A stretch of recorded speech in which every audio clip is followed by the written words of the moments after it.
Dear students, ये तृतीय वर्ष द्वितीय प्रश्न पत्र विषय संस्कृत तिगंत प्रकरण हम पढ़ रहे थे। तिगंत प्रकरण की जो पूर्व सूत्र हैं उनको आपने देख लिया होगा, समझ लिया होगा। यदि पूर्व सूत्र हमारे समझ में नहीं आएंगे तो आगे के सूत्र समझ में नहीं आएंगे, न सिद्धियां समझ में आएगी। इसलिए पूर्व सूत्रों के अर्थ और उदाहरण जो मैंने पहले PDF भेज चुका हूँ और वीडियो भेजा है उनमें समझाया हुआ है। उनको अच्छी तरह समझ लें, देख लें, एक बार देख लें, 2 बार देख लें और बार बार उनको दोहराओगे तो समझ में आ जाएंगे। और ये फिर भी यदि समझ में नहीं आए तो मेरे को आप पूछ सकते हैं। अब आगे सूत्र है लिट से। लिट के स्थान पर होने वाले तिंग आर्ध धातु कहे जाते हैं। आर्ध धातु का सेड वलादे। इस सूत्र का अर्थ है वलादी। वलादी का मतलब है यह व्यंजन रहित से प्रारंभ होने वाले आर्ध धातु को इट का आगम होता है। प्रत्यय से पहले ई लगेगा। लिट में थ व मैं से पहले ई लगेगा। कहने का मतलब यह है कि लिट लकार में जो परोक्ष लिट है उस लकार में थ व मैं से पहले ई लगेगा। अब इसका उदाहरण है बभू। भू सत्तायाम भू धातु से परोक्ष लिट से लिट लकार। अब अनुबंध लोभ होने के बाद में लय बचा। लय के स्थान पर तिप तस्जी जो सूत्र है वो प्रथम पुरुष के एक वचन में अनुबंध लोभ करने पर तिप हुआ। तिप का अनुबंध लोभ किया तो ती बचा। अब ती के स्थान पर परस्मैई पदानाम नल ये इत्यादि जो सूत्र है पहले मैं पढ़ा चुका हूँ। इससे तिप के स्थान पर नल आदेश हो जाता है। नल का अशेष रहता है, अनुबंध लोप होने पर अशेष रहता है। अब आगे सूत्र आया है भू वुग लुंग लिटो। ये भी पहले मैं पढ़ा चुका हूँ। इस सूत्र से क्या है वुक का आगम हो जाता है। वुक का अनुबंध लोप करने पर वैशेष रहता है। तो हमारे सामने स्थिति आई भू व ए। अब आगे सूत्र है लिटि धातुर अनभ्यासस्य। ये क्या है द्वित्व करता है। तो इससे द्वित्व हो गया भूव भूव और ए। द्वित्व होने के बाद में ये स्थिति हमारे सामने आती है। प्रथम जो भू है उसको द्वित्व हो गया। अब पूर्वाभ्यास है ये सूत्र है इत्यनेन अभ्यास संज्ञायाम। इससे अभ्यास संज्ञा होती है पूर्व की। हलादि शेष है। इससे क्या है जिसकी अभ्यास संज्ञा हुई है वहाँ पर उसके वकार का लोप हो गया।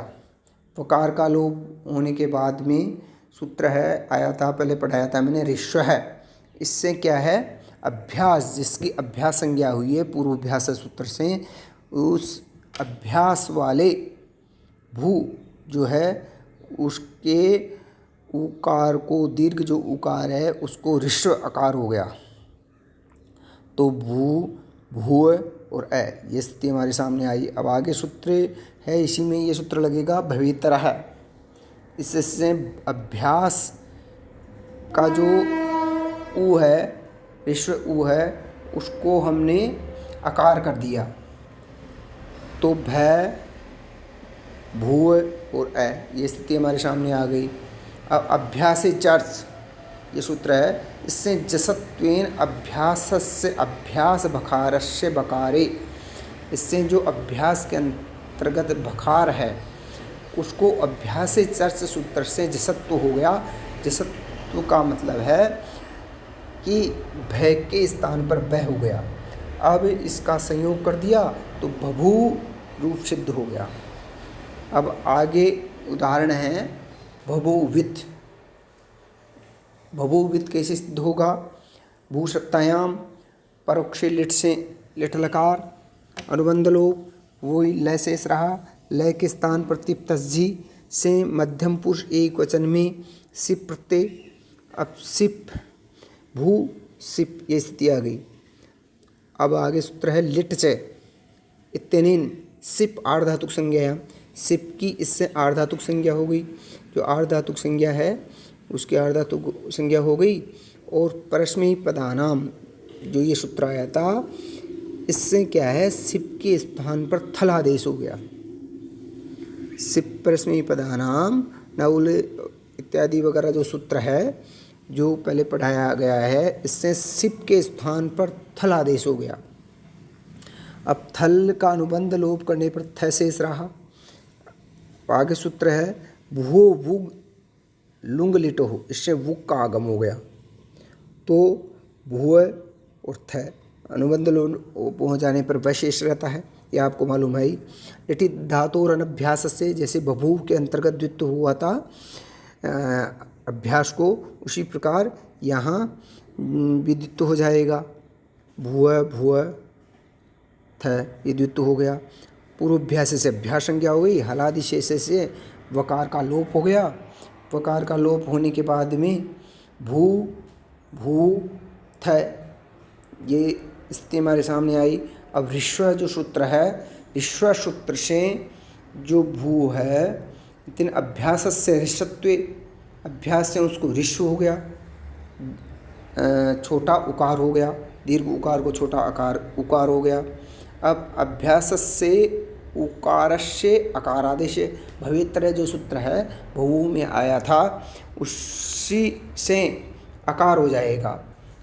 जो बभू जैसा है, बभू में सिद्ध किया था वैसे ही है, इसमें कोई ज़्यादा टिपिकल नहीं है ये। अब आगे है भ भू और थ ये स्थिति आई। अभ्यास चर्च इतने जसत्व कर दिया, इससे हमने जसत्व। अब यहाँ तक की जो स्थिति है वो स्थिति बभू जैसी है, बभू जैसा ही बना है यहाँ पर रूप, वो के वो सेम टू सेम सूत्र है, कोई अलग सूत्र नहीं है, वही सूत्र हैं। अब इसके बाद में क्या होता है कि ब भू और थ ये स्थिति आई हमारे सामने। तो आर्ध धातु का शेड बला दे, इससे आर्ध धातुकम से ऐसे पहले से आर्ध धातुक संज्ञा करने के बाद में हमने आर्ध धातु का शेड बला दे, इस सूत्र से इट का आगम किया, अनुबंध लोप किया तो ई बचा। तो ब भू ई और थ ये स्थिति आई हमारे सामने। संयोग कर दिया तो बभूवित ये सिद्ध हो गई।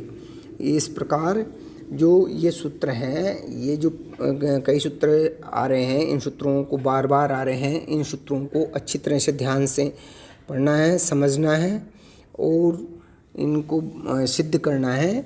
और इसके अलावा जो ऐसे ही रूप बन रहे हैं उनको मैं नहीं बताऊंगा, इसी के समान हैं यही सूत्र लगेंगे। नए जो सूत्र नया सूत्र आएगा उसका मैं अर्थ और उसका उदाहरण बताऊंगा, इसको आप पढ़ते रहिएगा। थैंक यू, धन्यवाद।